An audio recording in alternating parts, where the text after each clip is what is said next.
welcome everybody. My name's Rose Smith from AbsoluteSoulSecrets.com. Thanks for joining me for the Lucky Libra April horoscope. We have a big month this month. There's a lot going on. Some really favourable influences with Jupiter, Neptune and Pluto. We have 2 new moons in many parts of the world. The second one's known as a black moon.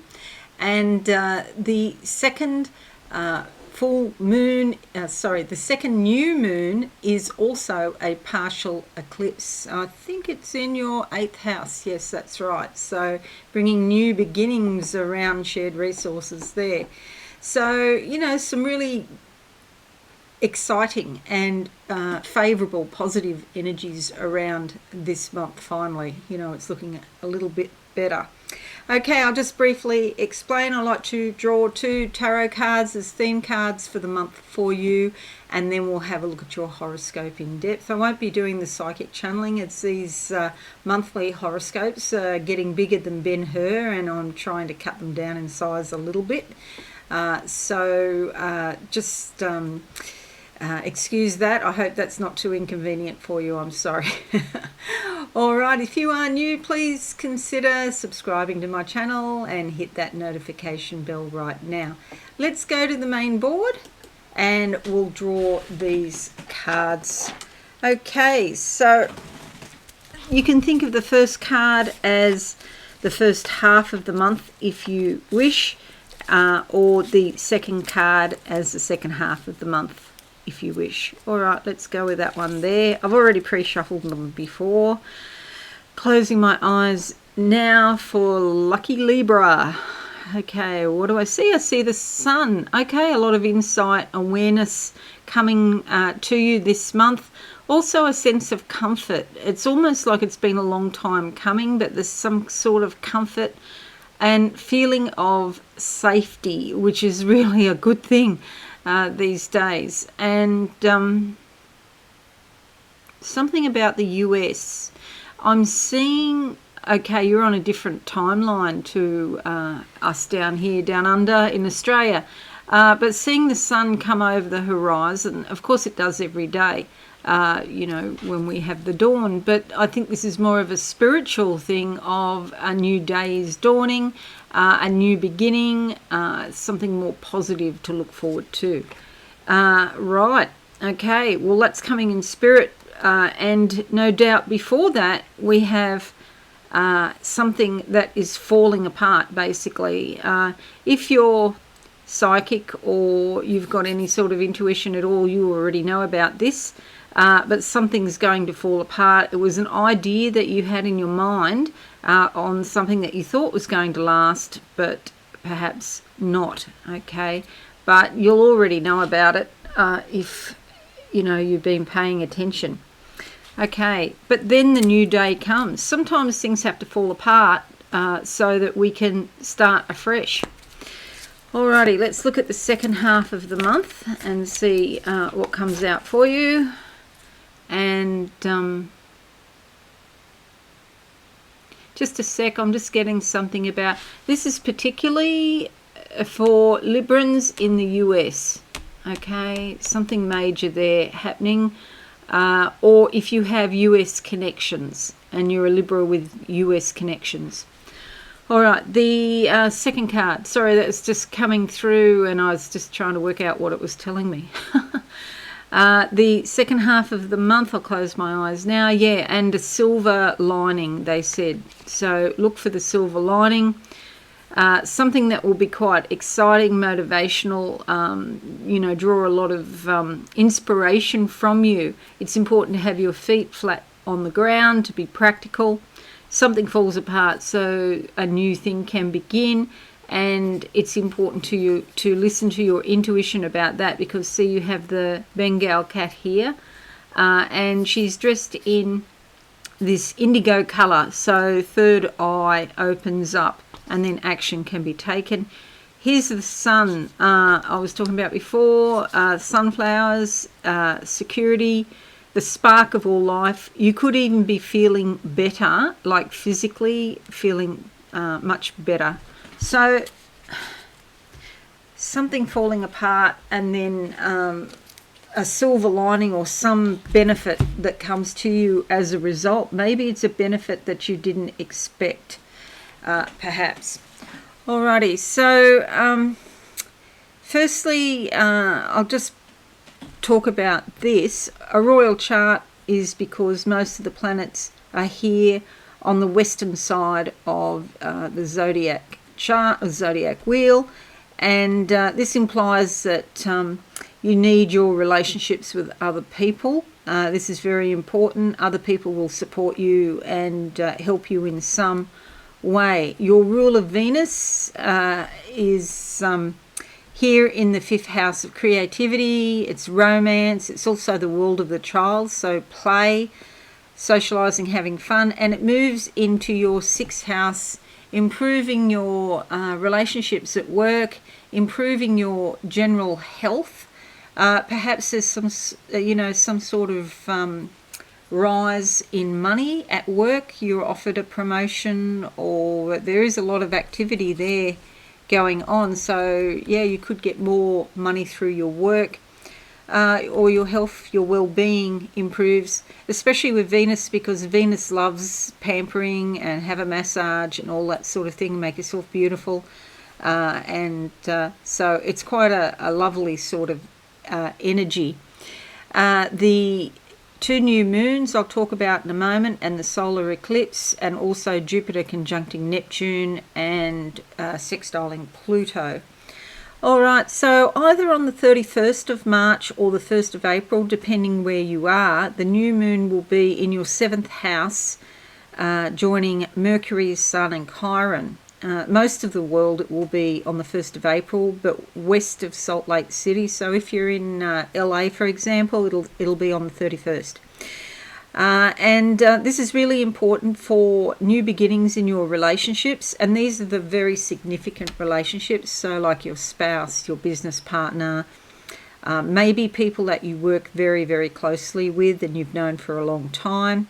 It's a good idea to devote some extra time and attention to your relationships now, and your ties with women could become more important than usual. Perhaps even your own mother. There might be some sort of very strong connection going on, like stronger than usual is what I'm trying to say. The 31st of March to the 3rd of April, Mars conjuncts Mars. Now do watch this, please, Libra.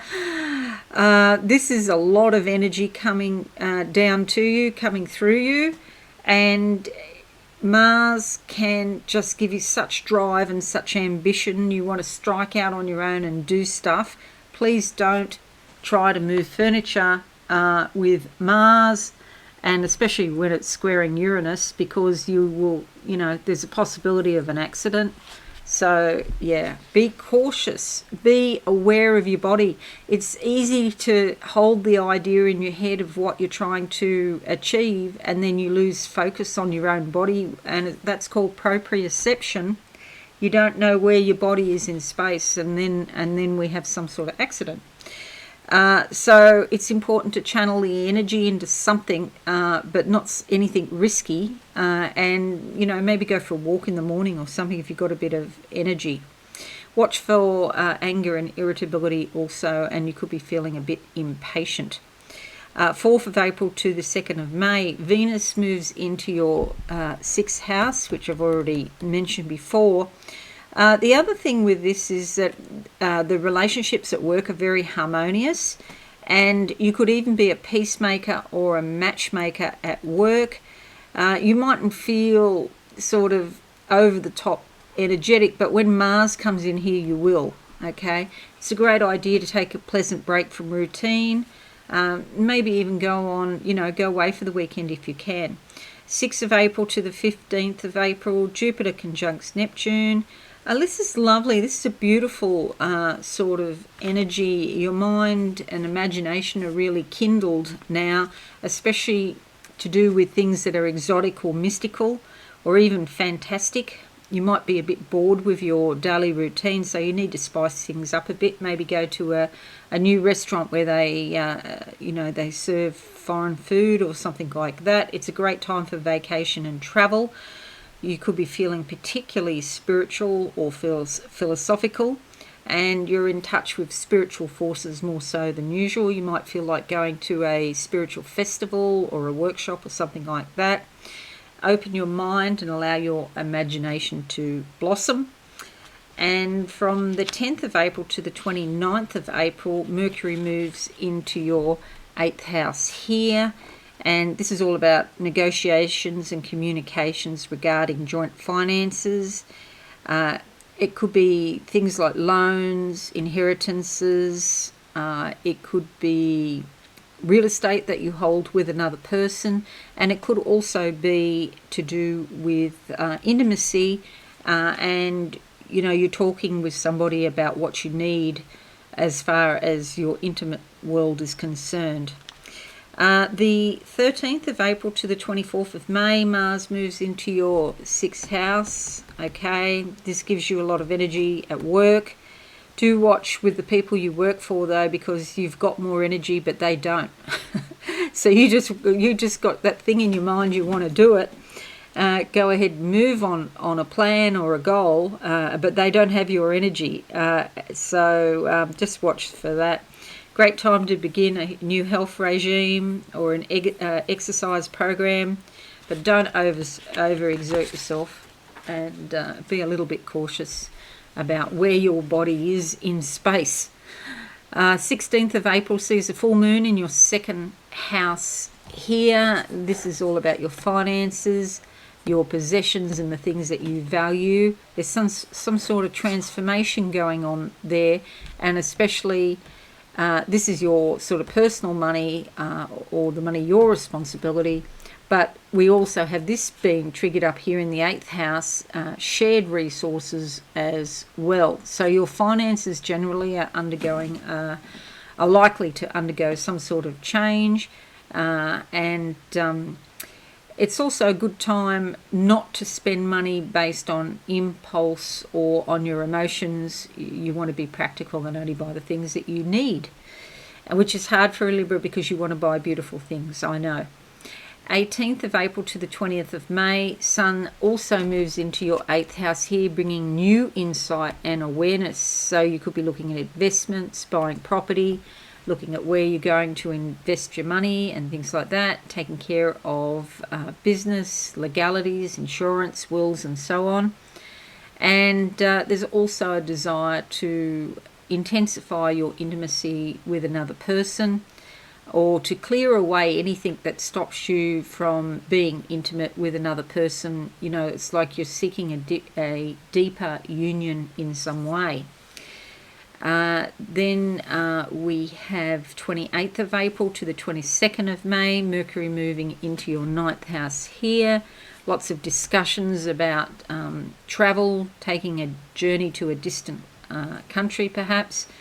And it's like you want to grow your life. That could be through study or higher education. That could be through spirituality or philosophy. And it's also about looking at the big picture, not so much the details. And, you're looking for something more exciting. There's got to be more than this. So how can you grow your life? The 30th of April sees a new moon partial solar eclipse. And for most of the world, it will be a black moon. And west of Salt Lake City, it will be... sorry, I've got that wrong.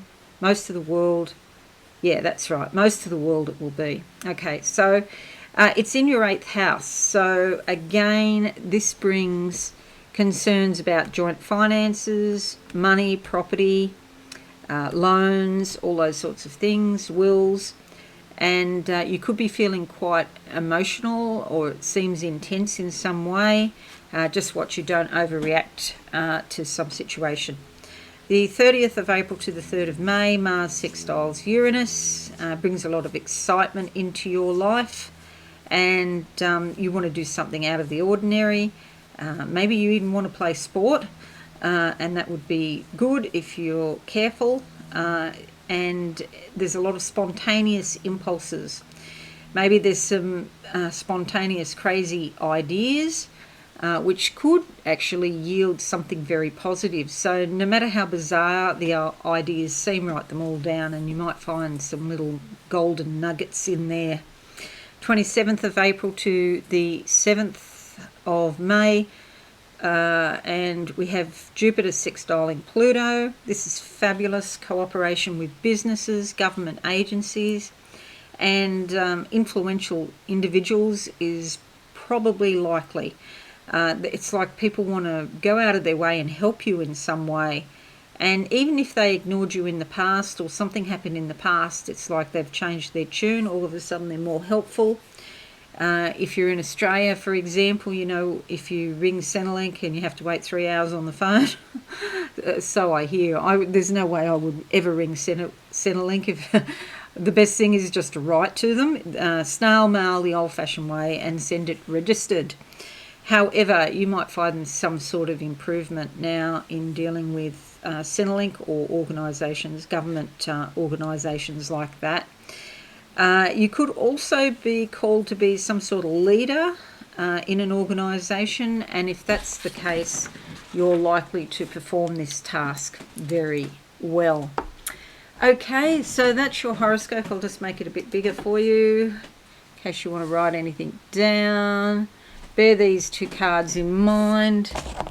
Okay, so the beginning of the month, something unexpected happens unless you're listening to your intuition, in which case you already know about it and you'll be able to deal with it. But there is a silver lining that brings a lot of motivation. You see something that you didn't see before, and then you become aware what you're supposed to do about it. And Queen of Wands is a very intuitive, inspirational sort of energy, and it's a feminine energy. So if you can open yourself up, the universe will provide for you. But it's important to stay practical and keep your feet on the ground at the same time. Okay, so my lucky Libra. Thanks so much for watching. There we go. Sorry, click the wrong button. That's your horoscope for April. Do let me know how you're getting on with things. Leave a like or a comment. That would be fabulous. And if you share on your socials, that would really help my channel a lot. Okay, have a wonderful month, everyone, and I'll see you all again soon. Thanks and bye for now. Thanks so much for watching. Please visit my website absolutesoulsecrets.com for all things spiritual. Have a lovely day.